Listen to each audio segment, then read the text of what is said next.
Oke, saya di sini sebagai kameramen. Di sini kita telah sampai di rute pendakian yang akan kita lewati.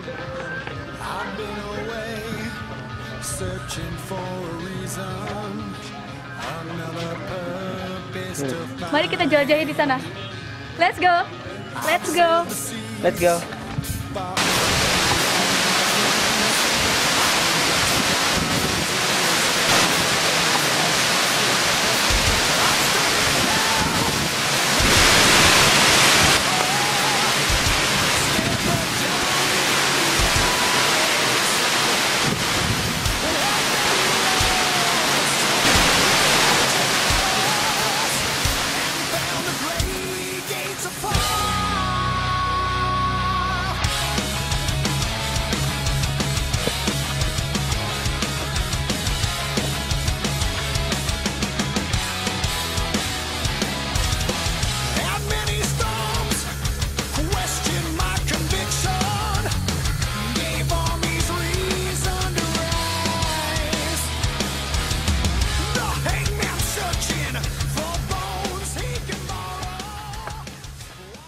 Saya akan menjelaskan pengertian tentang pendakian atau mountaineering. Pendakian adalah suatu olahraga keras, penuh petualangan dan keterampilan. Kecerdasan yang termasuk di dalamnya kegiatan panjat tebing.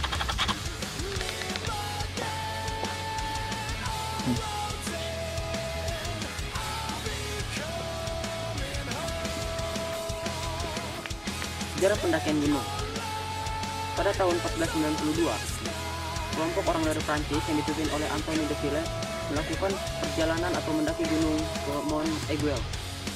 Tak jelas tujuan mereka apa, tapi yang penting setelah beberapa dekade banyak orang naik turun gunung untuk berburu hewan caiman atau sejenis kambing gunung.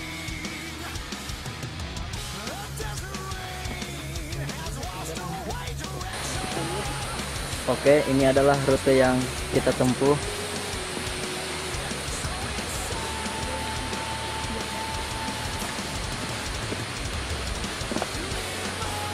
Ini adalah Aan Anwari. Dia yang sangat kuat dan tangguh menghadapi perjalanan yang sangat curam ini. Ini Eva Febrianti. Ini adalah rute pendakiannya. Jalannya sangat licin, penuh dengan bebatuan. Semangat, semangat.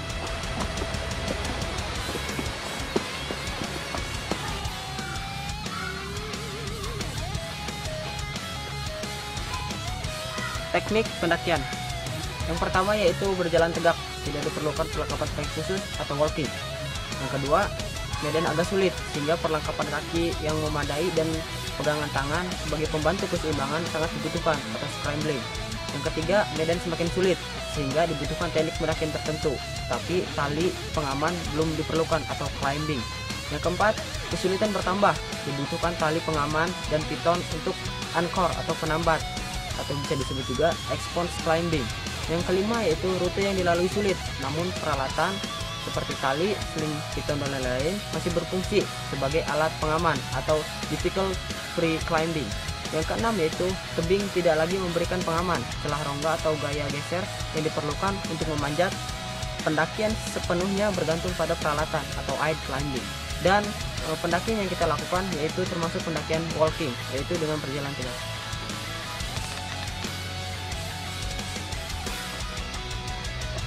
Tips dan trik dalam melakukan pendakian: yang pertama, perencanaan pendakian; kedua, kesiapan fisik dan mental; ketiga, penguasaan medan; keempat, perlengkapan yang cukup; kelima, bahan makanan yang cukup; keenam, memperoleh izin; yang ketujuh, tidak merusak alam.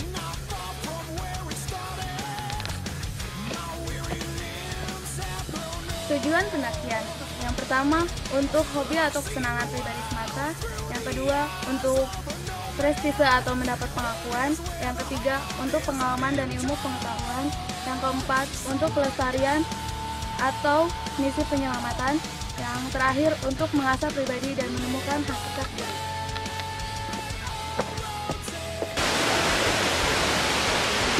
Oke, saya akan menjelaskan manfaat pendakian. Dari aspek fisik bisa kita lihat menambah daya tahan jasmani, membuat tubuh menjadi kuat, membuat tubuh menjadi lentur, dan terakhir menambah kecepatan bereaksi.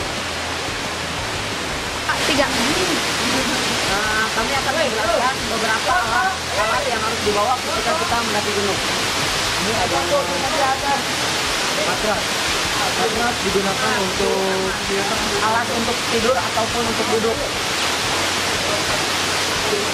Dan ini adalah plastik untuk mengambil sampah-sampah yang ada di jalan, sampah-sampah organik, terutama sampah-sampah organik. Di sini ada makanan, nanti di dalam perjalanan. Kalau misalkan lapar, bisa diganti dengan makanan ringan. Nah, jika Anda ingin bermalam atau mungkin maka diwajibkan untuk membawa peralatan atau alat-alat untuk memasak. Ini ada sleeping bag. Ini digunakan untuk tidur. Kayak baju kepompong seperti itu untuk melindungi kita dari dingin. Ini adalah mantel atau jas hujan digunakan untuk melindungi kita dari hujan.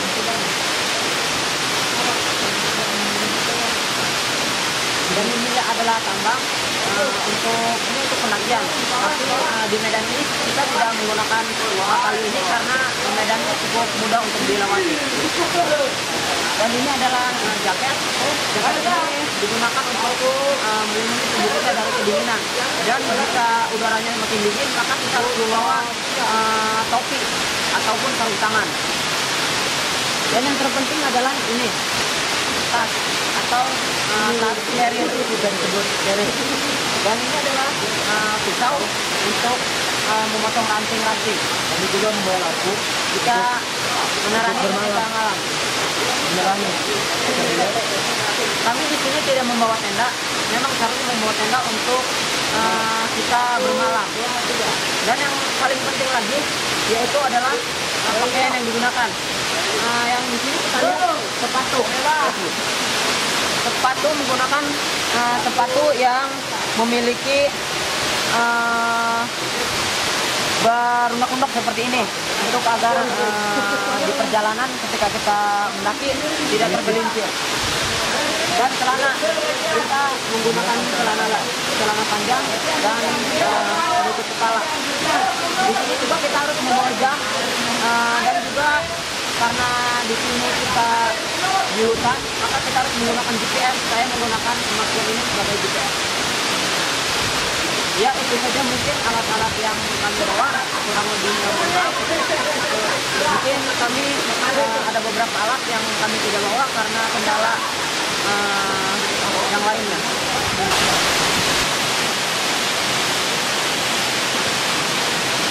Nah, inilah dia akhir dari perjalanan kita. Kita sudah sampai di Curug Putih. Lihat ke sana.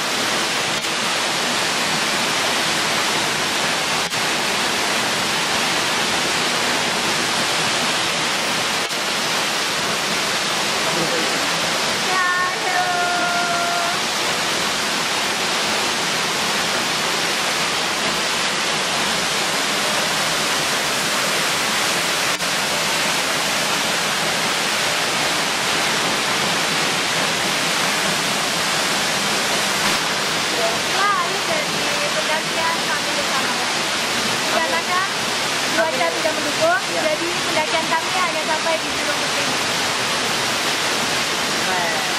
Inilah dia akhir dari perjalanan kami. Terima kasih sudah mengikuti perjalanan kami dan semoga bermanfaat bagi kalian teman-teman semua. Terima kasih.